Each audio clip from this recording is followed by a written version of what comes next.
Leadership comes with intense demands, deadlines, pressure and constant responsibility. But all too often, leaders neglect their own health in pursuit of results. To lead others effectively, leaders must first prioritise their own well-being. Joining us today is Mike Price from Michael J. Price Ventures, here to tell us a little bit more. Why is leader health often overlooked? What are you seeing? I think it's the individual leader that actually overlooks their own health and own well-being. You know, they're so focused on the mission, they're so focused on the goals and the quotas that are set by the organizations, specifically healthcare. Because let's face it, we're dealing with patients' lives. So I believe the demand is rightly due. You know, because we're not just working in an industry where we're dealing with deadlines and things of a warehouse and that nature. We're dealing with patient-centric lives, and it must be the demands. But as a leader, we must focus on our own well-being. I'm curious to know what you mean when you say leaders must be selfish to lead selflessly. I think that's an interesting one.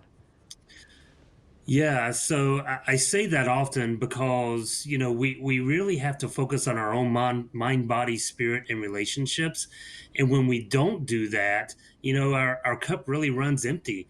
And if we don't have anything in the bank per se, we're not making deposits on our own well-being. We're not going to be able to focus on the goals and the missions of the organization. We're not going to be able to focus on our teams either. So we have to be selfish about our mind, body, spirit, and our relationships that we have in order to be selfless. Let's face it. So I've got some imperatives that I talk about often, Okay. and I'll run through them really quick. They're rest, refocus, recharge, and recommit. And I know you might want to dive into that a little deeper, but so I'll stop there for a minute. Yeah, I think it's a really interesting one, especially when you break it down like that. How can leaders find that balance through that mind, body, spirit, and of course their relationships as well? It takes a village in many cases, right, to keep things keeping on. Yeah, it really does. So we break it down this way. It's the four imperatives, the four pillars of well-being, we call it. They all start with letter R, so it's easy to remember. It's rest, refocus, recharge, and recommit. Rest is not sleep. Rest means you have to pause. So when you get in those stressful situations, and you're feeling that anxiety, you're hearing your body tell you it's time to do something. You have to pause for a minute. And sometimes that's just removing yourself from that situation that you're in, whatever's causing that stress. Remove yourself from it, and refocus. It's about your mindset. You have to shift your mindset. You have to put yourself in more of a positive light and remove the stress. Remove yourself from that. Pivot. Find a way to pivot, and that looks different for each person.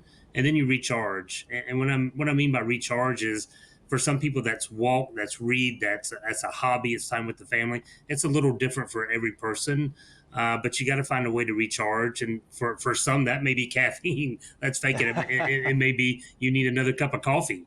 Yeah. But once you've got that recharge, you recommit.